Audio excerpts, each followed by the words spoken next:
Fala pessoal, eu tô gravando esse vídeo hoje para falar sobre uma novidade que nem é tão novidade, né? Quem já acompanha comigo, quem já é meu paciente, não vai sentir tanta diferença no seu tratamento, mas é importante mencionar porque está acontecendo agora, nesse momento, o Congresso Brasileiro de Cardiologia, lá em São Paulo.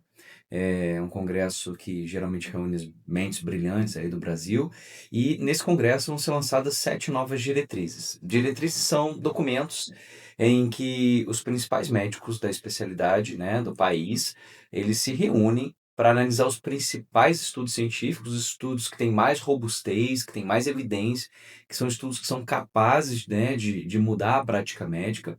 Eles analisam esses estudos e, a partir da análise deles, eles montam um documento que basicamente guia os médicos para tratar determinadas patologias, né? Então vão ser 7 diretrizes lançadas, né? Uma delas é a diretriz de hipertensão, que é a que eu vou falar nesse vídeo. Então fica aqui uma dica para você, se você quiser realmente uma informação técnica muito confiável. Óbvio que a diretriz não é para o público leigo, é uma linguagem muito técnica, mas é ali que a gente consegue pegar a informação mais confiável possível da medicina, tá? Diversas sociedades pelo mundo têm suas diretrizes, tá? Então é importante explicar isso, porque isso vai entrar no contexto do vídeo aqui, tá? Principalmente do porquê que meus pacientes talvez não sintam tanta diferença nessa diretriz brasileira, tá? A diretriz brasileira de hipertensão, ela trouxe algumas novidades no que tange aí a questão de classificação de hipertensão. A primeira coisa que a gente vai falar. Então, é considerado paciente hipertenso quando em duas ocasiões diferentes, ou seja, duas consultas diferentes, eu meço no consultório em condições ideais a pressão desse paciente, e a média dessas pressões está em 14/9 ou mais, tá? Então 14/9 já é considerado hipertensão, acima disso também, obviamente, é hipertensão, tá? Isso não mudou, isso já era na diretriz antiga, já eram esses valores. O que muda é o seguinte: se o normal é 12/8, o que fica entre 14/9 e 12/8 é o quê? Antigamente não era nada, né? Era um paciente ali que era considerado normotenso, mas hoje já é um paciente que é considerado, nessa diretriz nova, considerada pré-hipertenso. Ou seja, ele é um paciente que vai ter que ter um olhar mais especial.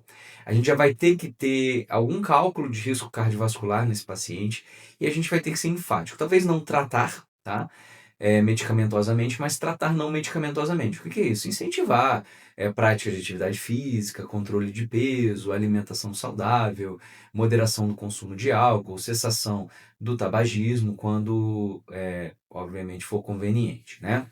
Então, essa mudança é importante, parece pequena, mas é importante para alertar a gente de que, olha, você ainda não é hipertenso, mas a sua pressão está caminhando para isso, então vamos mudar aqui, senão a gente vai virar hipertenso no futuro, tá?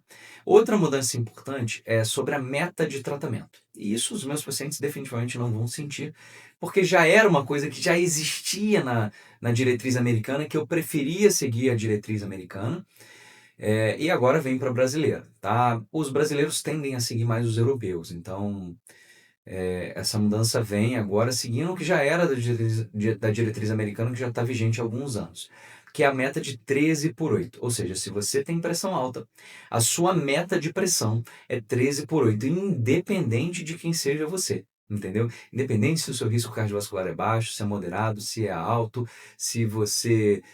Independente da sua raça, do seu sexo. Então, não tem outra meta a não ser 13/8, tá?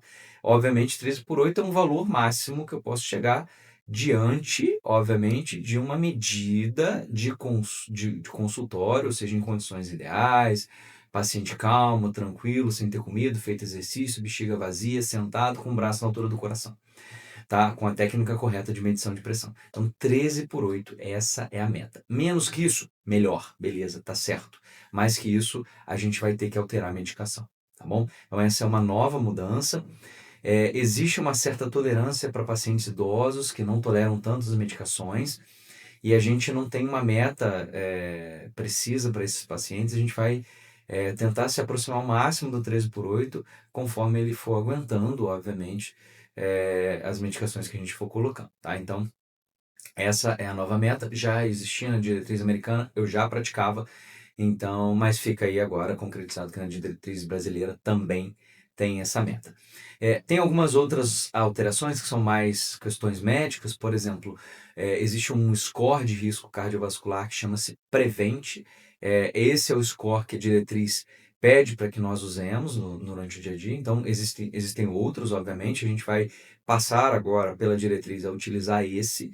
Então, ele diz qual é o seu risco cardiovascular, e isso traça algumas terapias e traça o quanto a gente tem que ser enérgico realmente no controle da pressão, e não só da pressão, mas de outros fatores de risco para a doença cardiovascular, que é o controle da diabetes, controle das dislipidemias, que são o colesterol, as gorduras no sangue, prática de atividade física, controle do uso de álcool, cessação de tabagismo, tá? Outra alteração é em relação ao tratamento, né? Basicamente, eu não vou me ater a drogas aqui, porque isso não é um vídeo para médicos, é um vídeo para a população em geral. Eu não vou falar dos medicamentos em si, em especial, mas a diretriz geralmente recomenda que a gente comece com 2 medicamentos. Por quê? Porque esses medicamentos, em dupla, eles acabam fazendo um efeito que a gente chama de efeito sinérgico. Ou seja, um atua em um lugar, o outro atua em outro lugar, eles acabam juntos se ajudando, tá? Então é melhor 2 medicamentos do que um só, tá? E o que a diretriz pede é que a gente comece com um comprimido único, preferencialmente de uma dose só diária. Existem formulações no mercado já que fazem isso, que juntam 2 medicamentos em um comprimido só, que você só toma uma vez por dia, tá? Geralmente eles não estão disponíveis de graça pelo programa da farmácia popular no SUS, são medicamentos geralmente pagos, mas ajudam bastante na aderência da terapia do paciente, ou seja, é muito melhor você engolir um comprimido só por dia e ficar tranquilo, você bota seu alarmezinho lá, ou acorda de manhã, já engole e acabou, não precisa mais se lembrar, só no próximo dia, do que você realmente ter que ficar tomando vários comprimidos ao longo do dia, a chance de você falhar é muito maior. Então, isso aumenta muito a adesão do paciente. Eu sempre ofereço para os meus pacientes, óbvio que eu não exijo, depende do bolso de cada um, mas não é só um conforto tomar um comprimido só por dia, também é uma maneira de você melhorar a adesão ao tratamento e garantir que a sua pressão fique no valor ideal, tá? Fora isso, existem algumas novidades mais para detalhes muito técnicos, tá? Não vou me ater a elas. O vídeo eu vou estar encerrando por aqui, só terminando com uma explicação do porquê que houve essas mudanças aí, né, de classificação. Verdade seja dita, os americanos já viam isso antes, os americanos são mais enfáticos ainda. Eles estão tratando pré-hipertensão com medicamento, tá? A gente ainda não tem essa recomendação na diretriz brasileira, mas a verdade seja dita que ocorrem mais eventos cardiovasculares, infarto, AVC, doença renal, lesão de órgão-alvo, ocorrem mais eventos cardiovasculares em pacientes pré-hipertensos do que em pacientes não pré-hipertensos, normotensos, né, que a gente considera abaixo do 12/8. Então, por mais que sejam menos eventos do que nos pacientes propriamente hipertensos, existe uma certa tendência das diretrizes a serem mais agressivas com o tratamento dessa patologia, tá? Então, essa é a diretriz 2025, espero estar expondo aí de maneira clara para vocês. Vão vir outras diretrizes, eu acho que a mais importante depois dessa é a de doença coronariana crônica. Eu vou ver se eu faço conteúdo aqui para vocês também, tá?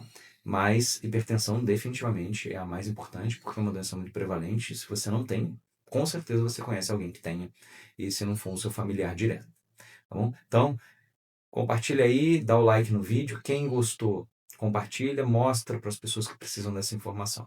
Um abraço.